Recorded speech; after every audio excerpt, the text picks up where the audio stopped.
Governor Telangana doctor Tamilisai Soundararajan ने शहरी हुदूद में वाक़े सालार जंग म्यूजियम को आलमी सतह पर फरोग देने की जरूरत पर जोर दिया। सालार जंग म्यूजियम फन सकाफत के कई कीमती शाहकारों की नुमाइश के लिए जाना जाता है। ये आलमी सतह के सयाहों को रागिब करने में भी मुअव्विन है। गवर्नर ने सालार जंग म्यूजियम बोर्ड के चेयरपर्सन की हैसियत से यहां म्यूजियम में बोर्ड अरकान की मीटिंग की सदारत की। उन्होंने बोर्ड पर जोर दिया कि वो तलबा और नौजवानों की तरफ से म्यूजियम के दौरों को फाल तौर पर फरोग दें ताकि माजी के फन दस्तकारी और अदब की कुछ नायाब अशिया के बारे में उन्हें समझने में मदद मिले।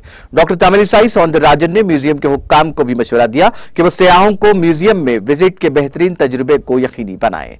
गवर्नर ने अनोखे और नायाब आर्ट अशिया के इस कदीम खजाने के तहफ़्फ़ुज़ और फरोग पर भी जोर दिया ताकि आने वाली नस्लों को हमारे माजी के बारे में जानने में मदद मिले। गवर्नर ने बैनुल-अक़वामी मेयार के मुताबिक और बेहतर डिस्प्ले और विजिटर के तजुर्बे के लिए म्यूजियम में कुछ गैलरीज की जदीदकारी की सताइश की। उन्होंने म्यूजियम में बाकी गैलरीज को जदीद बनाने की तजवीज दी। जीएचएमसी के mayor G Vijayalakshmi, Osman university के vice chancellor professor D Ravinder, आनंदया Das Gupta, professor V Kishan Rao, doctor Kamalakar, doctor Jai Kishan, सालार जंग के खानदान के अफराद और दीगर इस मौके पर मौजूद थे।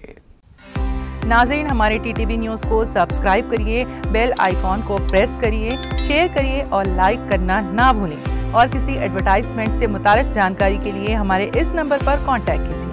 हमारा नंबर है 9550102020।